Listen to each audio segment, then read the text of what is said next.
No, muy grande la verdad es que no, ya veis que si me subo aquí, el grupo este de Hackit, hay unos cuantos aquí de ellos, o sea que es una alegría teneros aquí, aprendiendo estas cosillas. Cuando Marga me propuso dar una charla en esta jornada, la verdad es que me planteé qué tema es el que podía interesar en un sitio, un lugar como la Facultad de Derecho, en la que venga tanto ingenieros como gente de Derecho, gente de diferentes estudios, psicología. ¿Qué tema podría ser interesante? He tratado de ir de un tema muy técnico, pero sí voy a explicar un tema que creo que es interesante desde el punto de vista en el que yo entiendo, que es el punto de vista técnico, alejándome un poco de la visión de los juristas, ¿no? Y curiosamente, pues el tema que decidí fue elegir los métodos técnicos que hay para implementar los mecanismos previstos en la Ley de Enjuiciamiento Criminal. Esa ley, para los que no somos juristas, es una ley que establece las bases para poder hacer lo que es un juicio al criminal y pues el sumario, todo el procedimiento. Es una ley bastante larga. Yo cuando la vi era un tocho inmenso y lo que hice fue tratar de destriparla un poco. Lo que hacemos nosotros los novatos en estas cosas, lo primero es irte al índice. Entonces, para que os situéis, una ley tiene, primero lo dividen en libros, luego aparecen títulos, luego aparecen capítulos, estos son los apartados, ¿no? Y al final están los artículos, ¿no?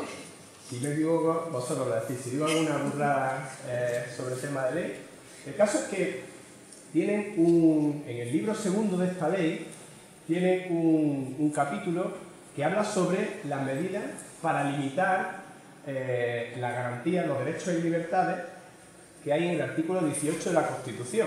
Y yo digo, bueno, me voy a ir al artículo 18. ¿Y qué dice? Pues el artículo 18, que ya lo ha nombrado Paco, básicamente garantiza el honor, el derecho al honor y a la intimidad, a la inviolabilidad del domicilio, es decir, que no se cuele nadie en tu casa, si no es con una orden judicial. También, muy importante, al secreto de las comunicaciones, y establece expresamente que la ley limitará el uso de la informática para poder garantizar el honor y la intimidad. Entonces, cuando estamos hablando de un juicio o de un sumario para investigar a alguien por un delito criminal, hay que ejercer ciertas medidas técnicas para poder inspeccionar. Y eso es un poco lo que yo trato de analizar en esta exposición. ¿Hasta qué punto se puede espiar? ¿Hasta qué punto se puede...? Entonces, si os fijáis, esto es la parte esa de que habla, el fragmento pequeño que habla en la Ley de Enjuiciamiento Criminal sobre todo el tema este que nos interesa. Concretamente, el capítulo 4, esto pues son disposiciones comunes, no tiene aspectos técnicos, pero del 5 al 11 sí que lo tiene. En el 5 habla de la interceptación de comunicaciones telefónicas y telemáticas, es decir, cómo pinchar teléfonos y pinchar comunicaciones en Internet.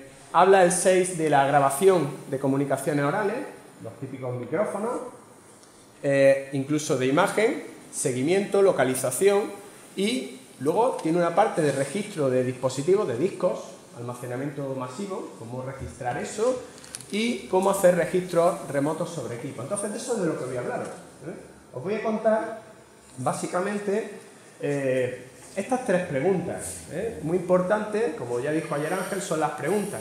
Estas tres son las preguntas que voy a tratar de clarificar. Primero, desde el punto de vista técnico, si un juez a un técnico le encarga, oye, a una policía le encarga, oye, tienes que investigar, ¿qué tipo de información se puede obtener? Es la primera pregunta. La segunda, bueno, nos podemos plantear, oye, ¿y cómo es posible obtener esa información? ¿Qué medidas técnicas has seguido? Y la última, yo creo que es muy importante, ¿hasta qué punto esa información es válida para probar que se ha cometido o no un delito? Todos podemos tener ya preguntas en cabeza, pero vamos a ir ilustrando poco a poco estos aspectos. Vamos a empezar por qué información se puede obtener, es decir, en una instrucción, qué puede solicitarse pues, sobre cualquiera de nosotros en caso de que seamos sospechosos de haber cometido un delito.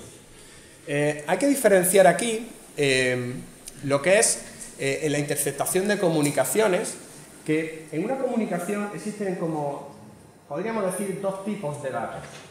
Una cosa son lo que llamamos los metadatos, que se llaman meta porque meta es el prefijo de más allá de, son datos sobre los datos. Por ejemplo, en una llamada telefónica, los datos serían la conversación de voz que se está transmitiendo, o en una navegación por internet sería la información que se está transmitiendo. Sin embargo, el metadato es la información sobre esa conversación. Por ejemplo, el número que llama, el número de destino, cuándo se produce la llamada, qué tipo de llamada es y ese tipo de cosas. Entonces, el tipo de información que se puede obtener es o bien metadatos o bien los contenidos de las comunicaciones. Precisamente, la ley protege bien, especialmente, los contenidos de las comunicaciones. Y a no ser que sea con una orden judicial, no se puede obtener eso. Nosotros en investigación muchas veces nos interesaría tener los contenidos para saber cómo se producen las comunicaciones en Internet. Sin embargo, la ley nos prohíbe ese acceso. Bueno, pues vamos a ver qué contempla la ley para poder obtener esa información. La ley número 25 del 2007, esta luego se modificó en el 2014, creo que fue al final, define los datos que deben almacenar los operadores de telecomunicación. Y ahí pues tenéis básicamente estas 5 categorías que vamos a ir desgranando poco a poco para que sepáis. Esos son metadatos sobre las comunicaciones. La primera es origen y destino. Ellos almacenan, el tiempo de almacenamiento que establece la ley, el tiempo mínimo, es de 1 año. O sea, que tienen que almacenar durante 1 año toda la información que se produce para cada una de las llamadas o navegación que se produzca en Internet.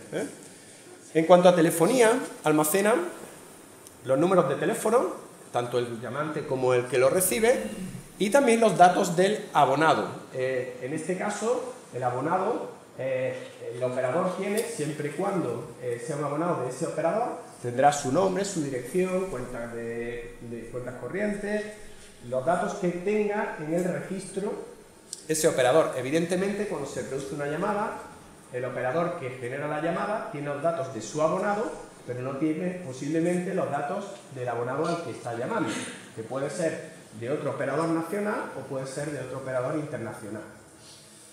En cuanto a Internet, estamos hablando de los usuarios en caso de, por ejemplo, una comunicación de un correo electrónico. O, por ejemplo, en el caso de la telefonía IP, también podemos tener usuarios registrados en aplicaciones como Skype o cualquiera de las aplicaciones de mensajería. Y luego un elemento fundamental que aparece siempre en toda la discusión, que es la famosa dirección IP. La dirección IP, por diseccionar el concepto, es el punto, identifica al punto en el que nos conectamos a Internet. Un ordenador se puede conectar a Internet en un solo punto o en varios puntos. Por ejemplo, si yo tengo un ordenador y lo conecto por cable a la red y a la vez lo conecto por Wi-Fi, tendré 2 direcciones IP. El asunto de las direcciones IP es que identifican geográficamente un punto, porque están asociadas a un punto geográfico en el que se está asignando esa dirección IP. Luego haremos alguna distinción de todo esto, porque me interesa en la parte de discutir hasta qué punto es válida una dirección IP en un juicio, debatir todo este tipo de cosas. Más metadatos. Almacenan los operadores el tipo de comunicación. Concretamente, ellos almacenan si la llamada es de una llamada de voz normal, o es una llamada al buzón de voz, o es una multiconferencia entre varias partes, y qué partes son las que están participando. Se puede almacenar si ha habido desvíos en esa llamada, es decir, si el número original al que se ha llamado ha desviado a otra, si es un mensaje corto o un mensaje, por ejemplo, de tipo MMS, que ya se utilizan casi nada, y luego, pues si es correo electrónico, navegación web, una llamada de telefonía IP, es decir, todo lo que identifica el tipo de la comunicación. Identificación del equipo. También los metadatos permiten identificar, digámoslo así, el terminal con el que se producen las comunicaciones. En cuanto a telefonía móvil, dicho terminal se va a identificar mediante un número que se llama el email. Ese número va asociado a cada uno de los teléfonos que tenemos. El número email se utiliza en la llamada en el protocolo GSM y la evolución posterior en 3G, 4G. Se utiliza para enviarlo a la red, y la red va a contrastar ese número en una base de datos de forma que se puede prohibir la utilización de ese terminal. Por eso los operadores, cuando te roban el teléfono, siempre piden que se denuncie para poderlo meter en una blacklist de forma que se prohíba el uso de ese terminal. Bueno, pues aparece ese número en cada una de las comunicaciones.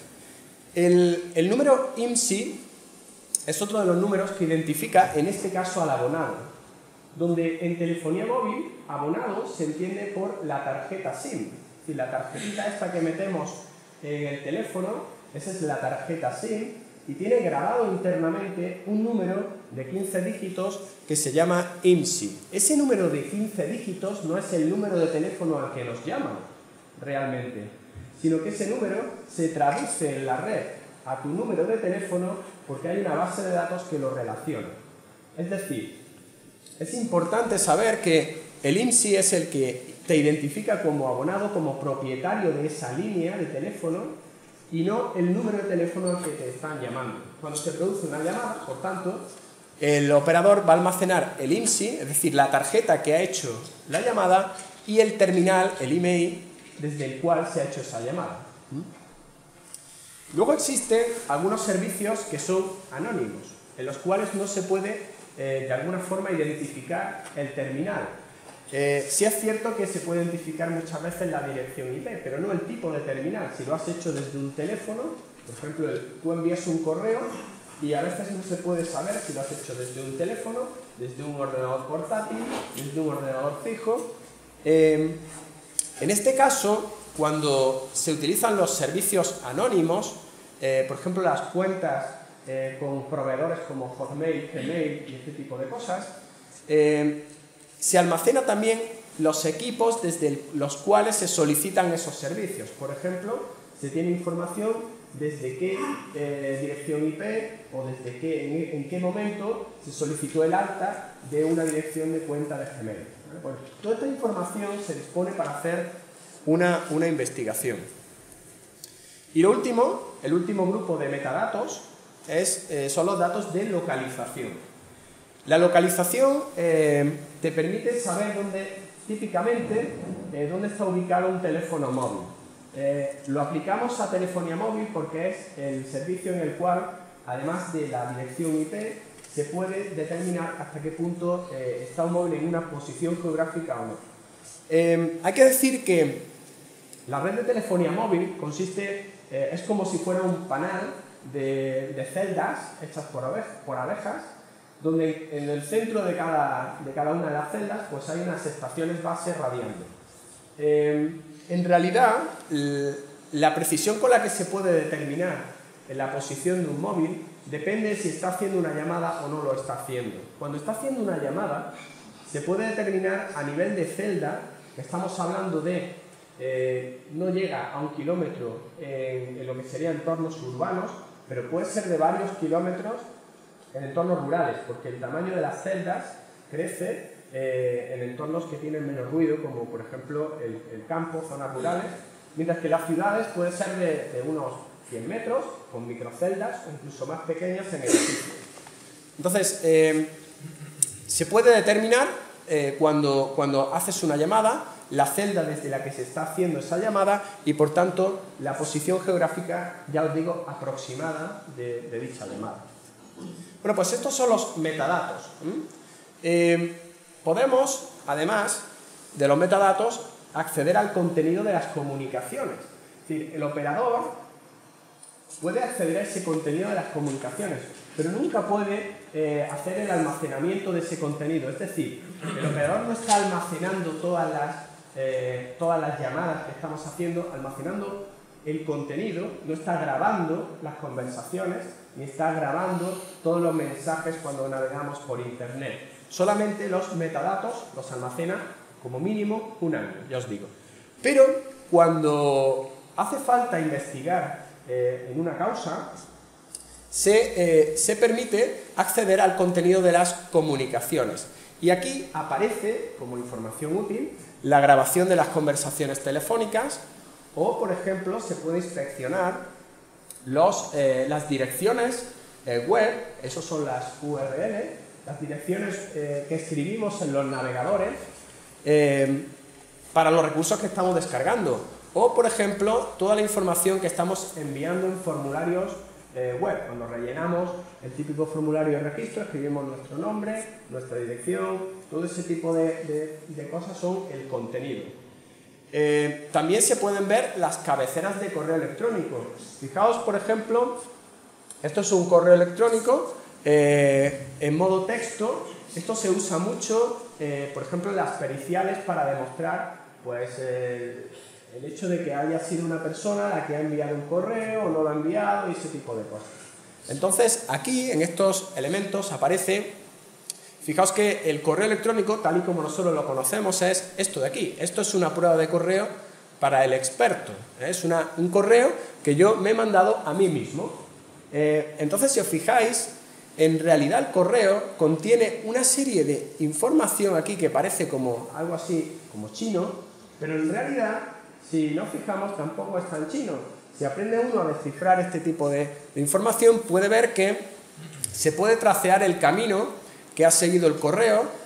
Aquí tenéis la dirección IP, que he ocultado alguna parte, ¿vale? Desde la máquina, desde la que se ha mandado. Aquí, la verdad, no tiene muchos secretos. Soy yo enviándome un correo a mí mismo para poderlo mostrar aquí.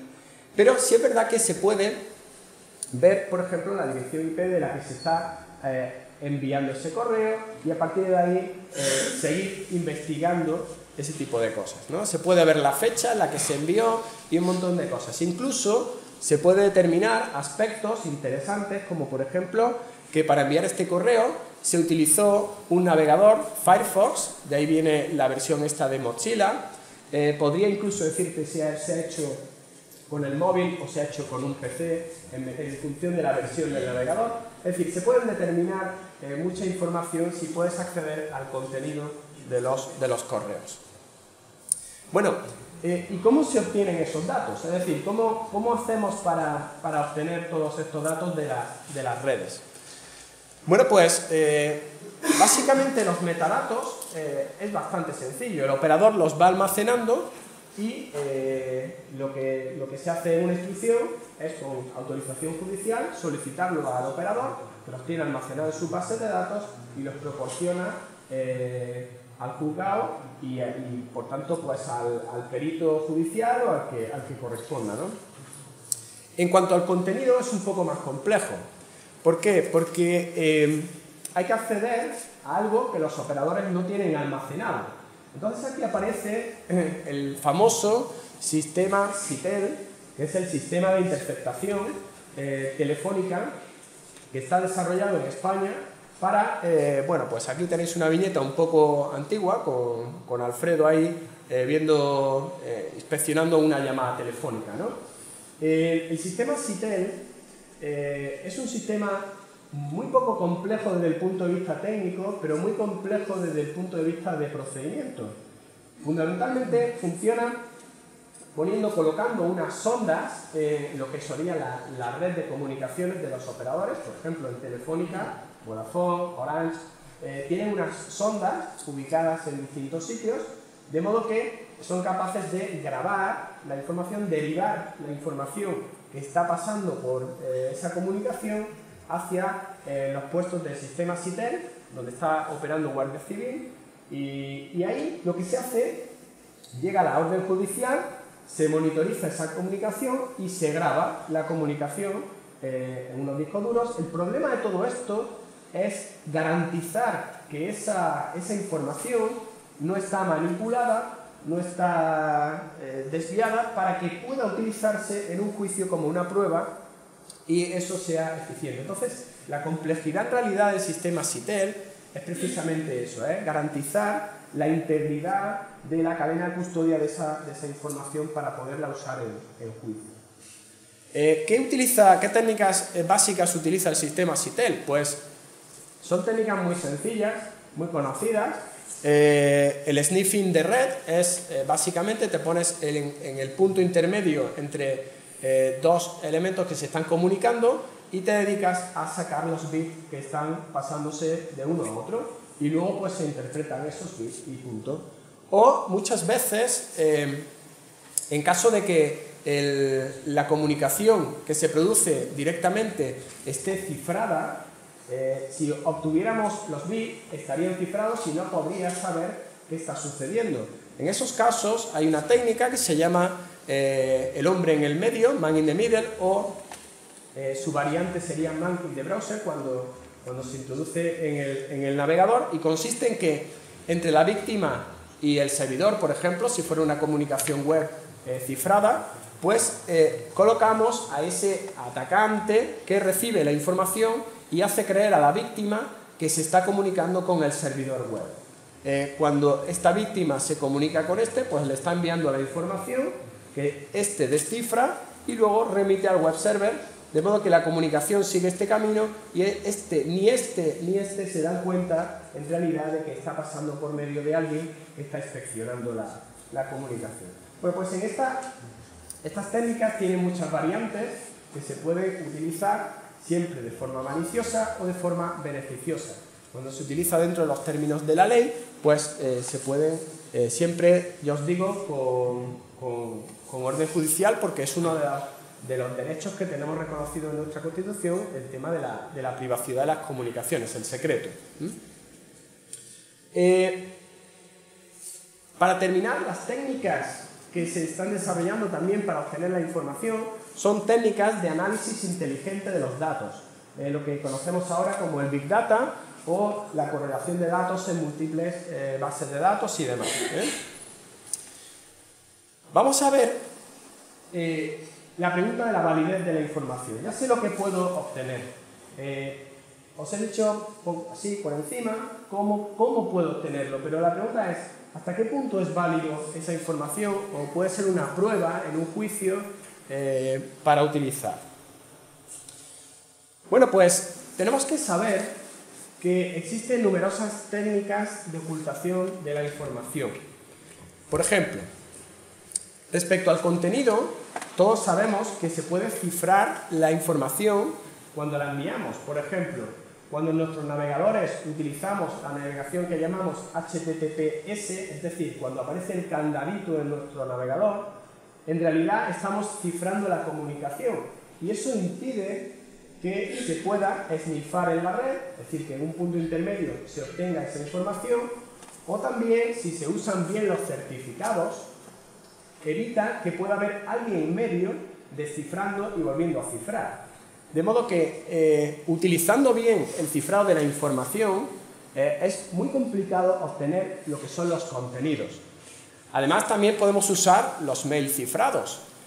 Existen mecanismos, existen aparatos para hacer una llamada telefónica, hablar por el aparato y que en realidad el ruido que salga sea un ruido cifrado. Es decir, si tú pinchas en la llamada telefónica, no vas a escuchar nada porque está cifrada. O distorsionan la voz. Pues todos estos elementos lo que van a hacer es dificultar la obtención de información. Una de las sugerencias que existen para utilizar como pruebas en juicio es utilizar lo que son técnicas de pérdida de información, leaks de información. Por ejemplo, cuando se observa una comunicación entre un usuario, un origen y un destino, pero esa información está cifrada, se podría aducir que no se sabe exactamente dónde va esa información. Entonces, se puede analizar qué información se va perdiendo en esa comunicación. Existe un protocolo en comunicaciones que se llama DNS. El protocolo DNS es el que nos permite escribir en un navegador www.google.com en lugar de escribir una dirección IP, cosa que es complicada de recordar para los mortales. Recordar números es bastante más difícil que letras. Bueno, pues cuando analizamos comunicaciones que van cifradas, posiblemente no sepas dónde va ese destino de la comunicación. Pero si antes has estado consultando cuál era la dirección IP de Google, hay una alta probabilidad de que esa comunicación vaya a Google. Entonces, aquí es donde se puede utilizar información. Aún así, hay distribuciones de sistemas operativos, concretamente en Linux, que se llaman distribuciones de privacidad. Es decir, si quieres que no se te pueda inspeccionar, es muy sencillo utilizar distribuciones como Tails, por ejemplo, que están preparadas, configuradas, para evitar que haya pérdidas de información y que obligan, por ejemplo, a que todas las comunicaciones vayan cifradas y cosas de ese tipo. Más técnicas para ocultar información. Estos últimos años se ha hecho súper famoso la red Tor. Tor viene de The Onion Router, es el encaminamiento cebolla, y el nombre viene básicamente porque utiliza varias capas de cifrado de la información. El objetivo de Tor es básicamente ocultar cuál es la dirección IP que tú estás utilizando para navegar contra un servidor. Esta técnica de ocultación se utiliza muchísimo en criminalidad porque evita que las fuerzas del Cuerpo de Seguridad del Estado puedan tracear dónde estás tú haciendo el acceso. También se utiliza de forma legítima en muchos países para evitar que las propias autoridades vayan contra personas que están, por ejemplo, denunciando problemas de coerción de libertad, países en los que los derechos no están garantizados, pues la libertad de expresión es muy compleja. Entonces surge Tor como una iniciativa para esto, pero siempre es verdad que se está utilizando mucho en actividades delictivas. El tema de las direcciones IP, por tanto, fijaos que cuando alguien te dice, mira, es que esta comunicación ha salido de la dirección IP de tu casa, ¿hasta qué punto pueden obligar a decir, mira, has sido tú el que ha cometido el delito? Y esa pregunta es importante, porque ante un juez hay que demostrar o no si ha sido esa la persona que lo ha hecho. Entonces, claro, después de toda esta discusión que os hablo de la ocultación de la dirección IP, también podemos ver que el robo de Wi-Fi es un elemento principal y muy sencillo. La seguridad de las Wi-Fi en realidad no es una seguridad elevada, especialmente cuando hablamos de Wi-Fi domésticas. Entonces, fijaos que cuando alguien comete un robo de Wi-Fi, si yo robo la Wi-Fi al vecino y hago una comunicación y hago un acto delictivo, estoy utilizando la dirección IP del vecino. Por tanto, es complicado, desde mi punto de vista, demostrar que una dirección IP identifica a una persona como la persona que ha cometido un delito. Siempre tiene que haber algunos elementos adicionales que fortalezcan un poco esa teoría. Pero por sí mismo, una dirección IP, bajo mi punto de vista, no es identificativo desde el aspecto técnico para identificar a una persona. De hecho, hay un problema jurídico. En esta sentencia ya se absuelve a algún acusado del delito de estafa informática por haberlo realizado desde una dirección IP, ¿no? Aquí Paco nos puede hablar largo y tendido sobre todo este tema, ¿no? Sugerencia a la hora de, por ejemplo, demostrar este tipo de cosas. Siempre combinar el hecho de que haya una dirección IP con inspecciones de los equipos informáticos que te ayuden a recabar indicios adicionales. Más técnicas para ocultar la información. Por ejemplo, si una comunicación se ha hecho desde una SIM, ¿se puede decir que ha sido ese usuario el que ha hecho la llamada? Pues tampoco de forma completamente cierta. ¿Por qué? Porque existe la técnica del clonado de SIM. Es decir, si yo cojo vuestro teléfono, lo paso en un minuto por una máquina que hace un duplicado de la tarjeta y luego hago una llamada con esa tarjeta, es como si la estuvieras haciendo tú. Entonces, en esa situación existe una especie de ambigüedad. No sabes exactamente si ha sido la persona o no la que... Lo que sí es cierto es que ese número de SIM ha hecho la llamada, pero no puedes de alguna forma estar completamente seguro si no hay otros indicios de que ha sido esa persona. En definitiva, se puede también comprobar la coherencia de la posición geográfica en el tiempo. Si demuestras que esa persona ha estado en esa celda y la otra SIM estaba en otro sitio, pues podrías determinar esa ambigüedad en un juicio. En todo caso, siempre hay que buscar otro tipo de cosas, ¿no? Voy a terminar rápidamente, porque me queda poco tiempo, enseñándoos algunos mecanismos que hay para lo que sería captar comunicaciones orales, imágenes, localización. Aquí básicamente es las típicas técnicas de las películas de espías, poner micrófonos y ese tipo de cosas. Entonces, pues simplemente para que veáis un poco de qué estamos hablando, pues os pongo una serie de productos que he recopilado en tiendas de electrónica al uso que hay en cualquier sitio que puedas comprar en internet. Ni siquiera la Deep Web ni rollos de estos, ¿no? Aquí tenéis algunos micros de tipo GSM que emiten la información, la transmiten luego a un centro donde recopilas. He puesto los precios para que veáis un poco la orientación, ¿no? de lo que valdría estas cosas, ¿no? Y los tamaños. Módulos telefónicos en la banda UHF. Esto simplemente, este cable, lo sustituyes por el teléfono el cable del teléfono que tienes, que quieres espiar, y almacenan la información. O este modulito, que es un filtro de los que ponemos en casa para el ADSL, pues simplemente está adaptado para registrar el contenido de la información. Micros de tipo espía que emiten la señal vía satélite para lugares en los que no tienes unas coberturas de señal de tipo inalámbrica. Escuchas a través de paredes con una sensibilidad muy alta, lo pones en una pared y escuchan a la pared, a las habitaciones que tienes en el otro lado. Cámaras cableadas o también wifi que envían información, son súper pequeñas.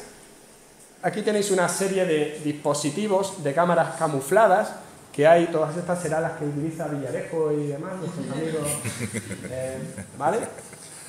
Los precios veis que no estamos hablando de cosas exorbitadas, o sea que hay cámaras especiales térmicas para visión nocturna, sistemas de seguimiento y localización, pues hay sistemas basados en GPS, ¿vale? El precio pues es muy barato, la moneda es un poco para que veáis el tamaño que tiene relativo.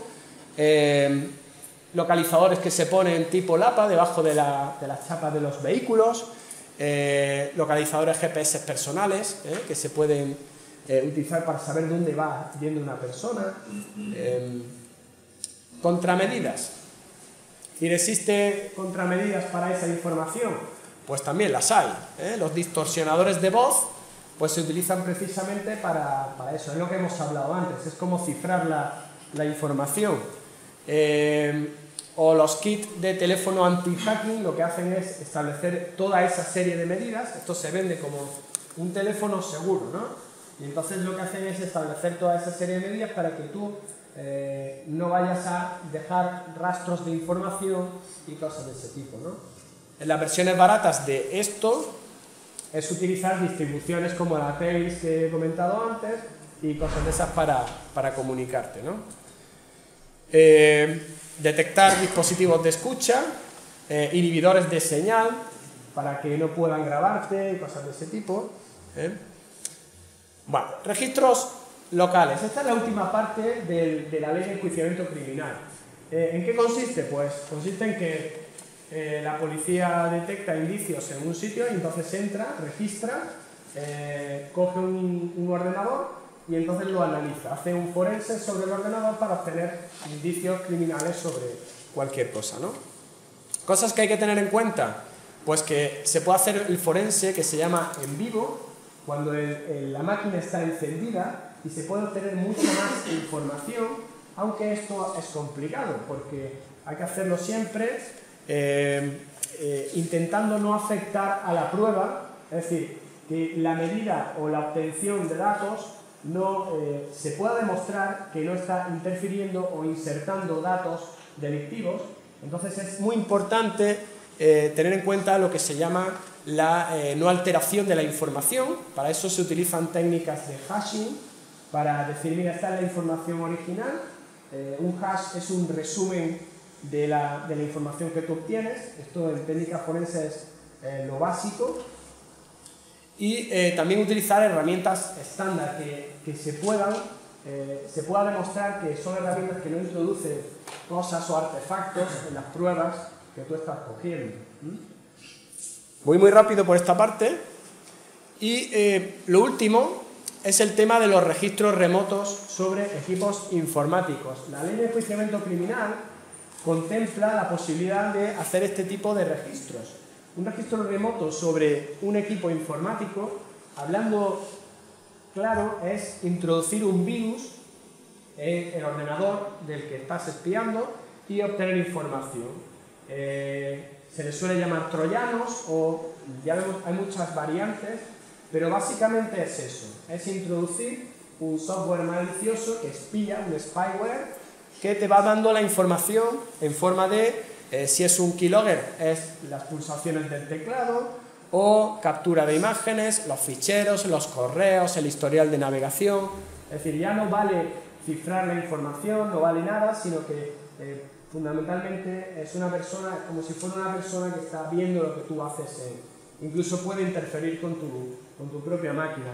Paco nos ha comentado que este tipo de medidas, yo no tengo claro, tú nos puedes confirmar si esto se está haciendo, dice que no, pero es verdad que, bueno, tendrán problemas luego para demostrar que el propio spyware no ha introducido un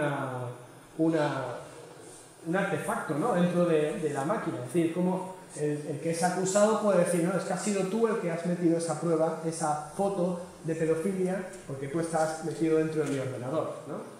Entonces, veis la complejidad que tiene todo el asunto este. Bueno, pues ese es el resumen. La ley de enjuiciamiento criminal contempla todo este tipo de cosas. La Fuerza y Cuerpos de Seguridad del Estado, con órdenes judiciales, pueden hacer ese tipo de actuaciones, limitando esos derechos que nos garantiza la Constitución a todos, pero hay muchas medidas técnicas que hacen que las pruebas que sacas no sean definitivas, y también si alguno de los ciudadanos nos sentimos amenazados por esa posible coerción de nuestra libertad o derecho a la privacidad, pues también tenemos que saber que hay mecanismos técnicos para garantizar nuestra privacidad, más allá de que en Internet hay miles de espías intentando obtener información, porque esa es la economía de Internet, obtener datos para venderlos, traficar, hacer miles de cosas.